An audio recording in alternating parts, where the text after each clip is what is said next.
है कि channel subscribe कर दियो, लाइक कर दियो और दर्शक जमा बुलक्कड़ हो रहे हैं, सब्सक्राइब करना ही भूल जाए। हेलो स्टूडेंट, मैं उर्मिला वासनीवाल भारतीय विद्या मंदिर स्कूल से 9th क्लास की जो एसएस का हमारा भूगोल का फर्स्ट लेसन है उसके बारे में हम जानेंगे कि हमारा जो फर्स्ट लेसन है उसका नाम है भारत, आकार और उसकी स्थिति। यानी जो अपनी इंडिया है विश्व लेवल पे किस आकार में दिखाई देती है, उसका आकार किस तरीके का है, उसकी स्थिति किस तरीके की है। सबसे पहले इंट्रोडक्शन दिया गया है कि जो भारत है हमारा विशाल देशों में से एक है। बहुत सारी प्राचीन हस्तियां हमारे भारत में रही है, उनके बावजूद भी हमारा जो इंडिया है तरक्की करता जा रहा है। लेकिन इस लेसन में मेन फोकस क्या है कि हम इसमें देखेंगे कि ग्लोब के ऊपर, वर्ल्ड के ऊपर अपनी इंडिया का जो आकार है वो किस तरीके से है। देखिए स्टार्टिंग से लेते हैं कि भारत की स्थिति उत्तरी गोलार्ध में स्थित है। यानी पहली बात हमें ध्यान में देनी है, जो इंडिया है वो उत्तरी गोलार्ध में स्थित है। और सबसे पहली बात तो है गोलार्ध होता क्या है, उसके लिए हमें पहले पृथ्वी को जानना पड़ेगा।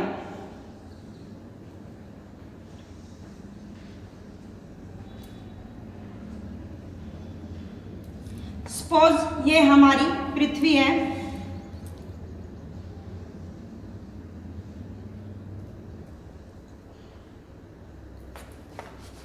पृथ्वी पूर्ण रूप से जो है हमारी गोलाकार नहीं है, ये ध्रुवों की तरफ से थोड़ी चपटी हुई है, इसीलिए पूर्ण रूप से मैंने इसको गोल नहीं बनाया है।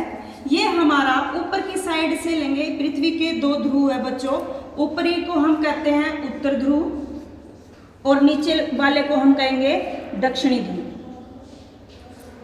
पृथ्वी के दो ध्रुव हो गए, उत्तरी ध्रुव, दक्षिणी ध्रुव। अब पृथ्वी को हम बीचों बीच दो हिस्से कर देते हैं।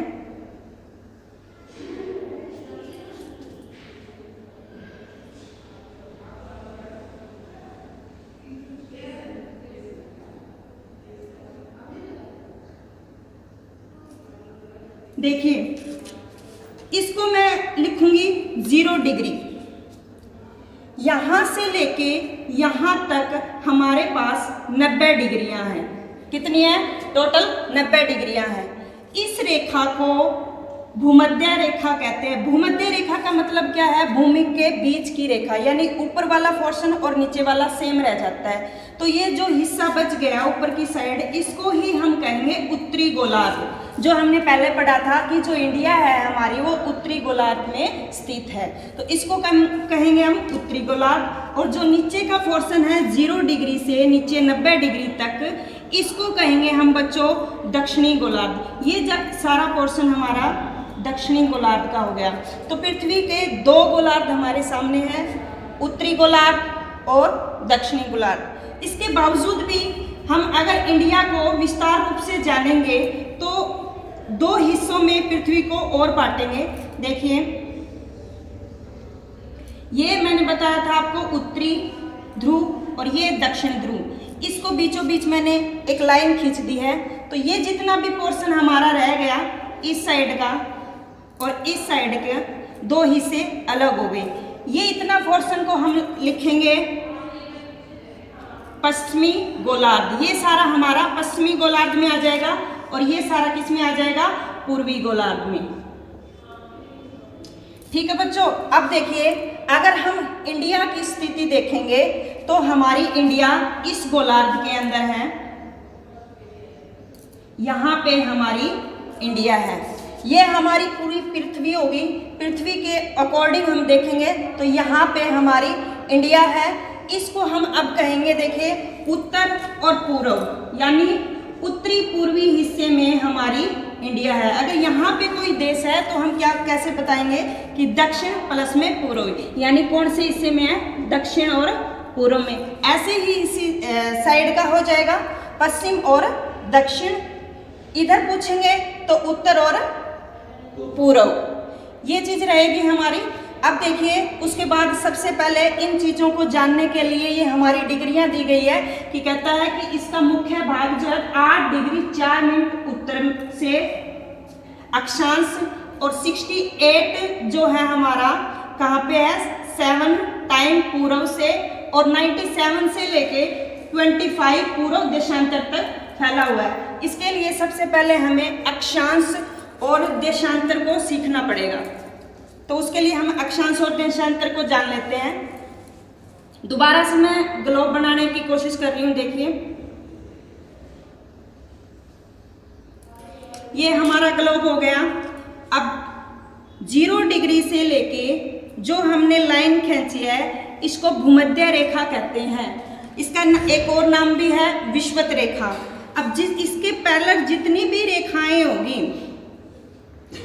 जो हम लेके जाएंगे हमारा उत्तर तक, ध्रुव तक, इन रेखाओं को हम कहेंगे अक्षांश रेखाएं। और ये टोटल कितनी होएगी 90 होएगी। जैसे 1 2 3 ऐसे करके यहाँ तक कितनी होएगी 90 होएगी। इसी तरीके से ये उत्तरी गोलार्ध में होती है। सेम प्रोसेस नीचे होता है, ये दक्षिणी गोलार्ध में होती है।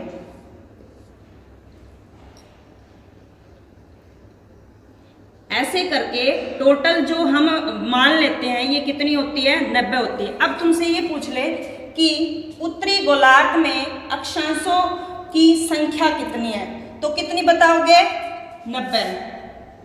कितनी बताओगे 90। अगर आपसे पूछ ले तुम बताइए कि दक्षिणी गोलार्ध में अक्षांशों की रेखा कितनी है, तो 90। अगर आपसे ये पूछ ले कि टोटल अक्षांश रेखाएं कितनी है, तो हम इसको भी ऐड करेंगे। जो ये बीच की रेखा हमने स्टार्टिंग में ली थी भूमध्य रेखा, विषुवत रेखा, इसको भी ऐड करेंगे और एक प्लस हो जाएगी। तो ये सारी मिलके कितनी हो जाएगी, ये सारी की सारी हमारे पास अक्षांश रेखा आ जाएगी। उसके बाद हम जानेंगे देशांतर रेखाएं कहते हैं। अब इसकी डेफिनेशन अगर निकालना चाहो तो हम ऐसे लिखेंगे कि वो रेखाएं जो विषुवत रेखाओं के समानांतर खींची गई हो उन रेखाओं को हम क्या कहेंगे, अक्षांश रेखा कहेंगे। उसके बाद देखिए बच्चों हम बात करेंगे देशांतर रेखा की। जब हम देशांतर और अक्षांश को अच्छे से जान लेंगे उसके बाद में हम देखेंगे कि अपने भारत की स्थिति पूरे वर्ल्ड पर किस तरीके से दिखाई गई है। देशांतर रेखाएं इसी तरीके से बच्चों ध्रुवों को हम मिला देंगे और ये ऐसे ऐसे करके जितनी भी रेखाएं बना रही हूं मैं, ये टोटल 90 रेखाएं होगी यहां तक। ये देखिए ये हमारे पास 90 रेखाएं हैं। यहां से लेंगे 1 2 3 ऐसे करके ये कितनी आ जाएगी पूरी टोटल 90 डिग्री तक। तो इस साइड से हम लेंगे कितनी हो जाएगी हमारे पास 90 डिग्रियां, और इस पूर्व की साइड से लेंगे तब भी कितनी हो जाएगी 90। और अगर हम इसकी परिभाषा करेंगे कि देशांतर रेखाएं हमें कहते हैं किसको है, वो रेखाएं जो उत्तरी ध्रुव और दक्षिणी ध्रुव को मिलाती हो। लेकिन एक वर्ड इसमें डाला जाएगा काल्पनिक रेखाएं, क्योंकि ये फिक्स रेखा नहीं होती, कहीं पे भी शो नहीं होती। ये काल्पनिक रेखा होती है जो वैज्ञानिकों ने अपने जो है समझ के लिए बनाई गई होती है। तो उत्तरी गोलार्ध और दक्षिणी गोलार्ध को मिलाने वाली काल्पनिक रेखाओं को हम देशांतर कहेंगे। तो ठीक है बच्चों, आज हमने पढ़ा है देशांतर क्या होती है, अक्षांश क्या होते हैं।